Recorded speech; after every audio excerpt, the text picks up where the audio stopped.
Thank you. Of course. I'm glad you're getting fixed up. Yeah, we'll have good plans. Cool. We're back with both the E30s, and I'm very stoked on the purchase. I could not pass up this E30, even though I already have this. I love this one. It's like all original, very, very clean. But it's like, it's an E30, it's an old car. I've been looking for a while for a track car.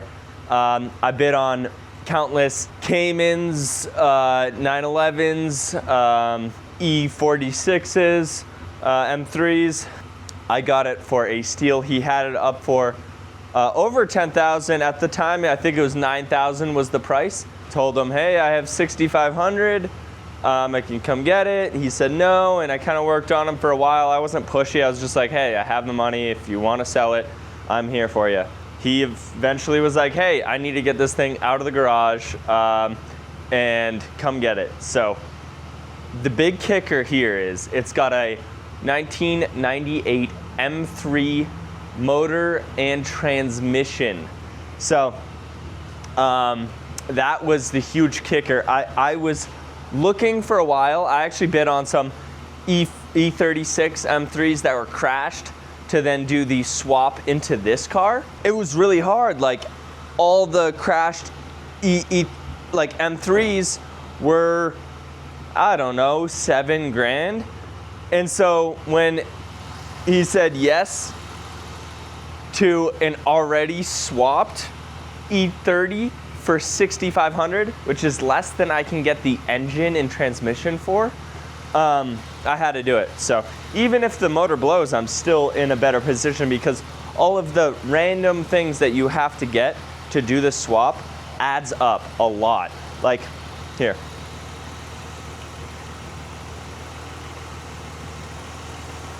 So right here, this is a Porsche 944 brake booster because as you can see right there, it barely fits.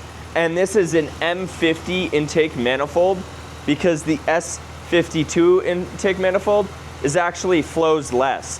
So the M50 intake manifold swap on the S52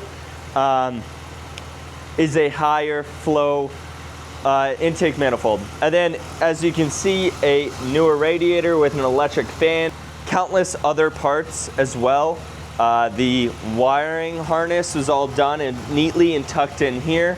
As you can see, the S52 is an OBD2, but we have OBD1 swap. Everything, all the electronics in the car work. The sunroof works, the power windows work, everything. So, very cool, as well as, I mean, I need new suspension, but as you can see, but these rims are really cool. So, what I will probably end up doing, which is a bummer, probably selling this. It sucks because when I bought this, I honestly thought this is gonna be the first car that I keep forever. It's so clean and like the color is amazing. Like everyone loves it. Like I get more thumbs up in this than I did in my Porsche or any other car that I've had, just because it's classic and it's clean and it's like, oh, that thing is mint, you know? So, but, you know, looking for a track car, trying to get my track license for racing. To do the S52 swap, I wouldn't want to track it normally. So the S52 swap, this is perfect for a track car. I'll be able to keep it, not really worry about like, will it make money? Because, you know, I've had, I don't know, 150 cars or so, and I've made money on every single car, knock on wood. But yeah, I pride myself in that. I've always like underwrote everything super aggressively, so there's no possible way for me to lose money. But that also comes with the other side of it, that all of these builds are not truly what I want. They're well, it's a mixture of what I want and what will make money. And like buying it, like I won't buy something unless it needs an upgrade that, you know, I can make money on the upgrade, not like something that you can't see and it's not a performance upgrade, right? So, so it is going to be cool to have this track car that I think I will finally be in the mindset of not, hey, how can I make money, but like, how can I get this to be a cool track car and a cool build. Debating on whether if I go full roll cage or just a roll bar, because I don't know if once I get my license, I'll want to pivot away from an E30 and get something more like a Porsche Cayman or even a Miata if I want to race against other people, which I do, but I will see. I don't really like Miatas. That's why I went with the E30. Check out the inside here. It's got an E46 power steering rack and this nice smaller steering wheel that kind of sits more forward, because the stock ones are like a bus, where, look how big that thing is. Like, that thing is huge, and it angles up, and so it just feels like you're turning a bus, which is like a fun, it's like not bad in this because this is slower, but this one's like a lot faster, and you need that responsive, tight steering. Also, the other thing that I might do is take this seat, the driver's seat, put it in this car, as well as the rims on this car, and then sell this car. Because these rims would look really good on that with a slight lowering, and the driver's seat, having this as the driver's seat would be very cool and clean. Then I can get a fixed bucket seat and really be locked in when racing, so on the track. So let's go for a little ride and I'll talk you through it. The brakes are a little squeaky. Give me a second, and I gotta close this garage door. Here we go. There is a little squeaking from the brakes. I'm gonna get new brakes. I'm not really sure if that's low wear or just how they are. But yeah, it is so nice. I drove it back from buying it, but it was pitch black, and oh, you can kind of feel the vibration from the bent rim. But other than that, it's super solid. Yeah, driving it back the other night was fun. I had my buddy, I brought my E30 and then he drove that back, so we're ripping together on the highway. And an M4 competition pulls up next to us and is just like freaking out that there's two like cool, clean E30s back to back, and he was just like giving a thumbs up. And then I downshifted and took off, and then he like was like, wait, what? Like, I think he realized that it had to have been some sort of a swap, because it's definitely a lot quicker than a normal E30. Also, I thought that the S52 was going to be like this super like powerful engine in this like old tiny little car. It actually complements it super well. The S52, I kind of forgot, is only like 240 horsepower.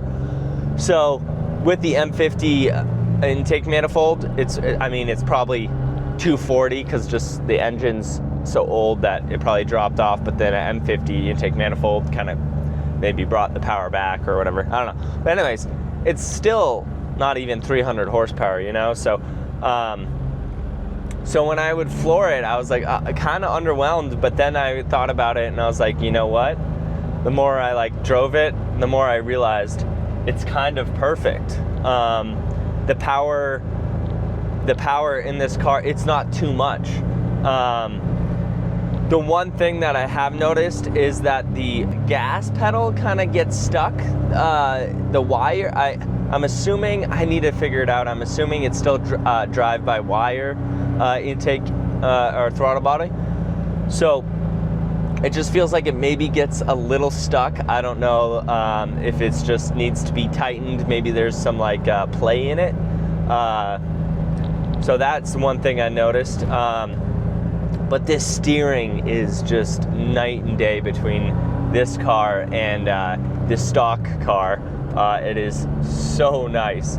I've always wanted to drive, this is my 4th E30, and I've always wanted to drive a swapped E30, and this is my first time actually. It's really nice. I am kind of bummed because the bent rim is really disturbing. It's it makes it kind of aggressive to drive. It's just vibrations, but yeah. So I mean, let's get on it here at this green light, and I'm warmed up. So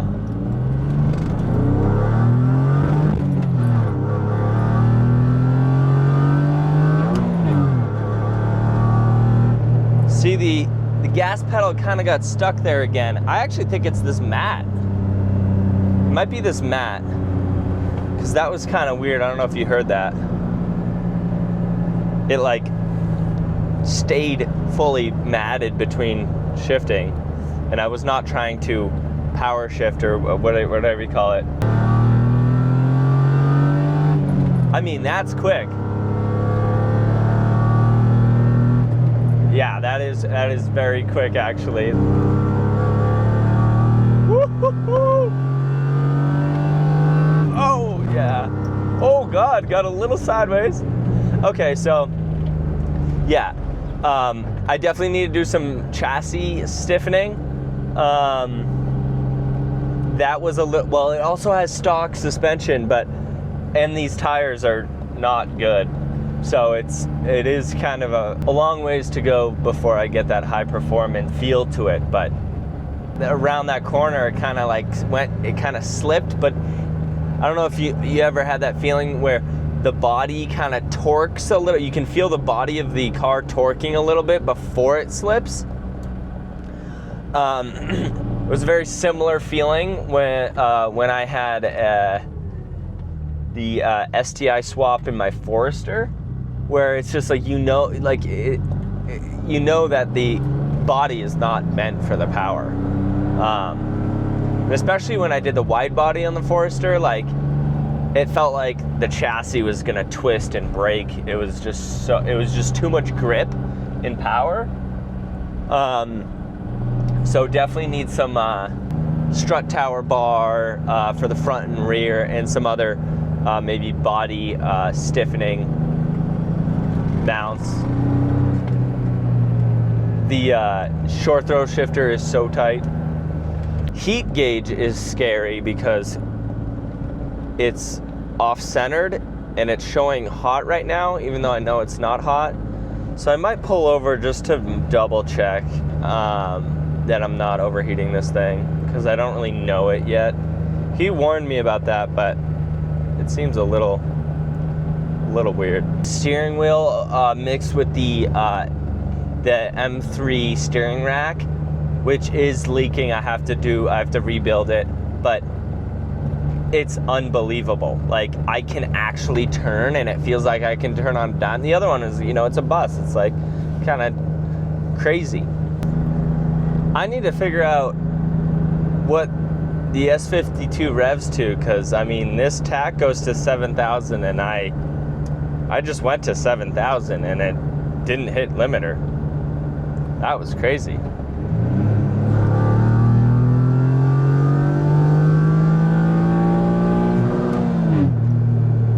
$7,500, I think. High end of the torque curve is definitely where you want to be. I thought maybe, because I'm used to turboed cars for the most part, other than like, the Cayman and some other cars and the other E30s I've had, but they're I mean, you just floor it everywhere and it doesn't go anywhere. But I thought the power would be more like instant. The power band would be consistent throughout, but I mean, the top end of this thing,